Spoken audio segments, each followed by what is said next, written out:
What's up everybody, Coach Mills here coming at you with a brand new video, and in this video we're going to be breaking down one of the biggest questions asked in all of Valorant in should I solo queue or should I stack, and which one is right for you. We're going to break it down in this video and tell you tips and tricks for each one so that you can be well on your way to start climbing the ladder with ease. But the GameLeap website is your golden ticket to climb to Diamond, Immortal, or even beyond. Do yourself a favor and go check it out in the links down below, and you're going to find in-depth VOD reviews, advanced tips and tricks, agent guides, and much more. I'm so pumped to see you there on the GameLeap website, but without further ado, let's jump into the video. Now, kicking it right off in the video, we need to talk about Riot's big stance on solo versus stacking. As you may or may not know, Riot has stated that they don't want separate queues for solo versus stacks. And at first you might think that this is incredibly unfair, but what Riot has stated is that they've brought the average to 50% of stacks versus solos win rate across the board. And if this is a little bit confusing, what this means is that unless you're a Radiant player, it stacks skill rating against the team and gives it equivalent in skill level to compensate for the average amount of teamwork or value a stack brings. Now, the big problem that comes with this, of course, is that if you're a Radiant player, there's no one that they can stack higher than you on a team. So if you're like a 5-stack of Radiance, there is no possible better player they could put on the other team to basically make it harder for you. But for your average player and like 99% of the population, if you're, let's say, a plat player, a plat 1 player, and your entire squad is a 5-stack of plat 1s, you might go up against a combination of plat 2s and 3s on the other team to make up for the difference in the average amount of teamwork, cohesion, and all those type of strats. Now, what this means in a nutshell, if you are 5-stacking, your opponents will either be 1, stacks like yourself, which can happen sometimes, or 2, they will be better individually in ranking than your team is in the averages or the means of the ranks. So if you combine all the ranks and add them together and divide them, their average rank is going to be quite a bit higher than your team's average rank. Now, the important thing here is an average stack gets about a 50% win rate up against solos under the current system. Now, I say average because if you are stacking,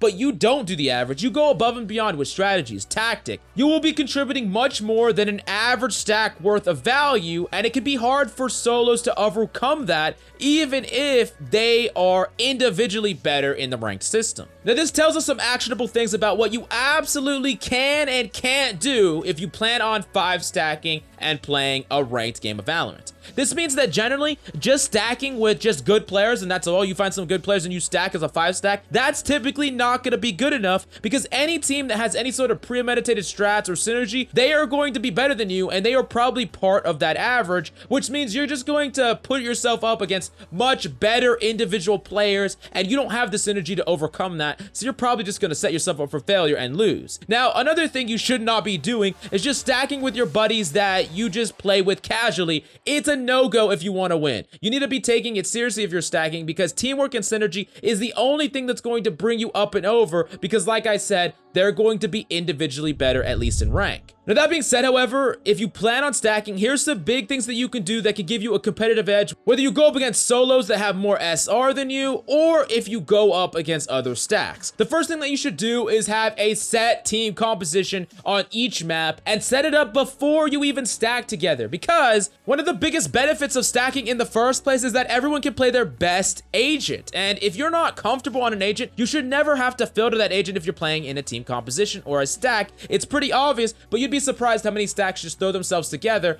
and then everyone or 3 people in the stack have the exact same main. People go to their second or third main, or they're just flexing or filling all together, and you're just setting yourself up for failure right off the bat with a whole bunch of people not playing their best possible agent. This is also really important because then you can already make sure that you check all the boxes with a decent team composition. Whether you have an Opper, a Smoker, a Sentinel, everything is checked down the list so that you don't miss any missing gaps, because you shouldn't have that realistically. That's one of the biggest reasons to stack, and if you're not doing this at a bare minimum, you're just really setting yourself up for failure against these individually better players. Now, the next thing that you need is taken directly from pro and scrim play, and it's having an IGL or an in-game leader. The problem with stacking as 5 people, especially if y'all are in a Discord or something, it is so hard to coordinate at all when everyone is calling what's happening on their screen, especially when y'all are holding on defense away from each other. There's just way too much going on, and you need a clear, concise voice that really calls regroups, rotations,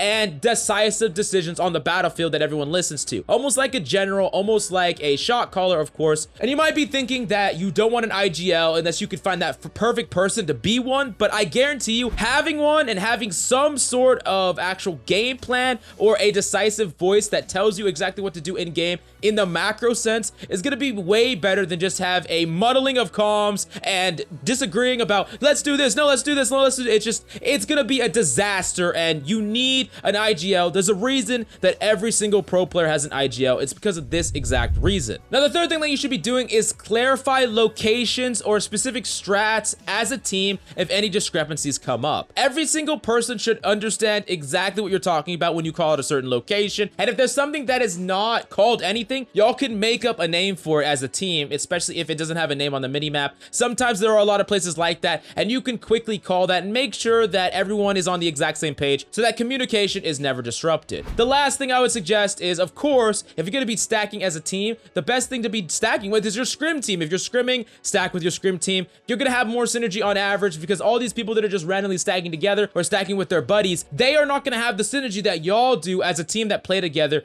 over and over and over again. Now, the next type of way that you could play is, of course, as a solo queue player. And you do get the advantage of solely being the difference maker in your stack or for your SR. Because when you stack or go in as a stack, it's like all of your skills get melded together and combined, and it results in a win or a loss. But here, it's basically just all on you, or you're the only difference maker running into a sea of a whole bunch of other people. Also, if you stack too much, you can become dependent on a certain level of teamwork that is just not there in ranked play, and then you could become really dependent on stacking to play the ranked system at all. You could get caught up in a situation where you could only perform to that level in a stacked environment, and that is just definitely not the place you want to be. That is the reason why at some point you should be putting at least a little bit of solo queue in. On top of that, and perhaps the biggest advantage of solo queue, is that you're far less likely to play versus anything more than a duo queue, which allows you to make a difference more through flank plays, strats, and other factors that are easier to counter with team play.